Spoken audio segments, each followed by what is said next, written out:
नमस्कार दोस्तों, आज फिर हम आए हुए हैं मिस्टर दिलीप गिरी के साथ बात करने के लिए, जो एक मेडिकल प्रैक्टिशनर हैं और अच्छे मेडिकल प्रैक्टिशनर के नाम से जाने जाते हैं। तो आज हम जानना चाहेंगे इनसे कि टेटनस क्या है और टेटनस के बारे में आज ये आप हमें बताएंगे कि टेटनस का इंजेक्शन लेना क्यों ज़रूरी है।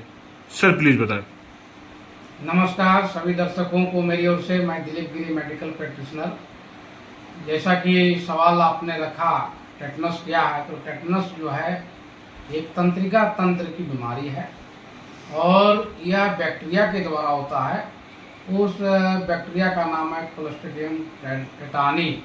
इसके द्वारा जो है व्यक्ति को टेटनस होता है।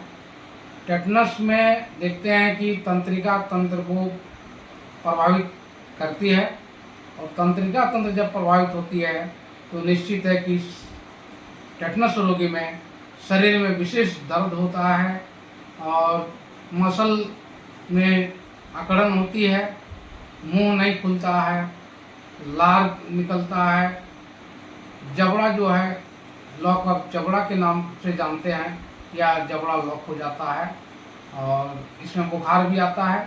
तो टेटनस का जो है बैक्टीरिया यानी टेटनस का जीवाणु जो है मनुष्य के शरीर में घाव के माध्यम से प्रवेश करता है, याद रखिएगा।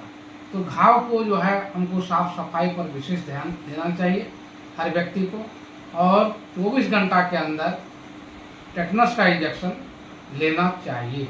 टेटनस का इंजेक्शन लेना क्यों जरूरी है सर? टेटनस का इंजेक्शन लेने से ही इस बीमारी का निदान है, क्योंकि टेटनस बीमारी का कोई स्पेसिफिक ट्रीटमेंट नहीं है। एकमात्र ट्रीटमेंट जो है वो वैक्सीनेशन है और वैक्सीनेशन में टेटनस का ही इंजेक्शन विशेष मायने रखता है। रही बात की टेटनस जो है तंत्रिका तंत्र को विशेष रूप से प्रभावित करती है।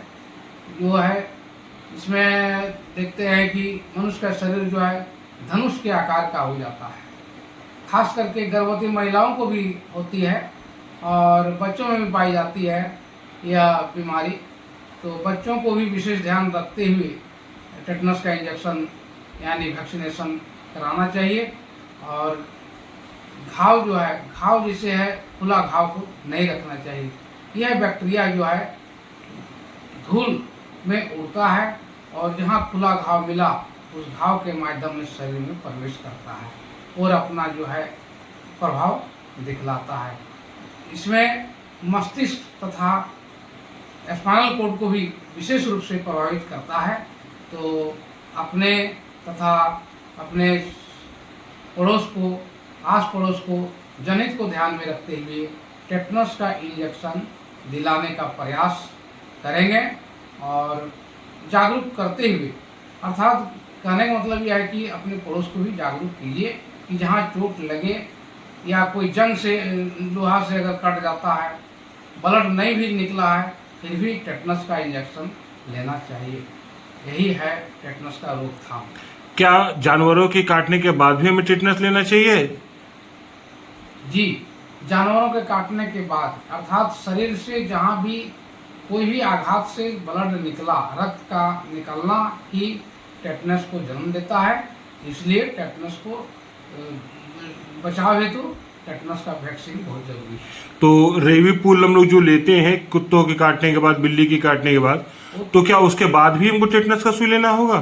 जी, उसके साथ साथ जैसे कुत्ता भी काटा तो एंटी रेबीज के साथ साथ हम लोग लेते हैं टेटनस का इंजेक्शन, क्योंकि रक्त निकला। लेकिन जनरली लोग जानते हैं कि यहाँ रक्त निकला उस समय टेटनस लेना चाहिए, लेकिन वो धारणा नहीं रखना चाहिए, वो सोच नहीं रखना चाहिए, वो विचार नहीं रखना चाहिए। जहाँ भी आघात पहुँचा, चाहे खून निकला या नहीं निकला, लेकिन हमें टेटनस का इंजेक्शन बहुत ज़रूरी है लेना। टेटनस से ये बचाव होता है और ये 24 घंटा के अंदर जो है लेना चाहिए। और कोई ज़रूरी नहीं है कि आज जैसे चोट लगी तो कल ही टेटनस होगा, वैसी कोई बात नहीं है। इसका एक इंक्यूबेशन पीरियड होता है, उस इंक्यूबेशन पीरियड के बाद भी टेटनस होती है। तो हमें याद रखना है कि टेटनस का इंजेक्शन बहुत ज़रूरी है।